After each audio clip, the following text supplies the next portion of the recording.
एक सवाल उपस्थित विरोधकांकडून केला जातोय की हे सर्व जनतेचे पैसे आहेत, वेगवेगळ्या योजनांमधले पैसे जर माघारी घेतले जातात तर लाडक्या बहीण योजनेमधले पैसे तुम्ही वापस का घेत नाहीये? पण असं कोणी म्हटलं की वापस घेत नाहीये? मी आत्ताही याआधी माहिती दिली की सरकारी चलनच्या माध्यमातून आपण राज्य शासनाची जी तिजोरी असते ट्रेजर, त्याच्यासाठी आम्ही अर्थ नियोजन विभागासोबतही त्या संदर्भातला आमचं संपर्क चालू आहे। ते एक स्वतंत्र हेड म्हणजे रिफंड हेड जो असतो तो त्याच्यासाठी ते आम्हाला त्या ठिकाणी तयार करून देतील आणि त्या माध्यमातून हे राज्याच्या तिजोरीमध्ये येणार आणि ते वेगवेगळ्या योजना असेल किंवा इन्फ्रास्ट्रक्चर असेल किंवा इतर ह्याच्यासाठी जसं रुटीन शासनाचं रिफंडचं फंड वापरला जातो इतर योजनांसाठी किंवा शासकीय जी काही आपली लोकउपयोगी लोककल्याणकारीच्या योजना असतात तर त्यामध्ये तो वापरला जाईल। याचा मुद्दा असा आहे प्रामुख्याने तुम्ही असं म्हणताय की ज्यांचे अर्ज माघारी आलेले आहेत ते पैसे माघारी येत आहेत त्यांचे, परंतु ज्यांना चुकीच्या पद्धतीनेच अर्ज भरलेले आहेत जे अजूनही बोलायला तयार नाही। मी याआधी त्या संदर्भातली माहिती दिली की आमची जी क्रॉस व्हेरिफिकेशनची प्रोसिजर आहे परिवहन विभागासोबत चालू आहे।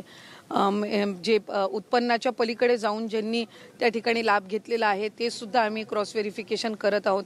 या व्यतिरिक्त जे राज्याच्या बाहेर आता लग्न होऊन गेलेल्या वगैरे किंवा राहायला गेल्या असतील किंवा सरकारी नोकरीमध्ये ह्या कालावधीमध्ये 4-5 महिन्याचे लागलेले आहेत, हे एका बाजूला आम्ही विभागाच्या पद्धतीनं आम्ही क्रॉस व्हेरिफिकेशन करत आहोत। पण हे जे आपण 4-4.5 हजार म्हणतोय हे स्वतःहून पुढे आलेले आहेत। या व्यतिरिक्त क्रॉस व्हेरिफिकेशन मध्ये येणार आहेत ते वेगळेच आहेत। पण आपल्या माध्यमातून मी लाडक्या बहिणींना सुद्धा आवाहन करीन की अशा पद्धतीचं जर त्यांना त्यांच्या पात्र लाभाच्या पलीकडे जर ती रक्कम आलेली असेल तर जसं या 4-4.5 हजार बहिणींनी पुढाकार घेतलेला आहे तशाच पद्धतीने इतर लाडक्या बहिणींनी सुद्धा घ्यावा। त्याच्यामुळे ह्या दोन स्वतंत्र प्रोसिजर आहेत।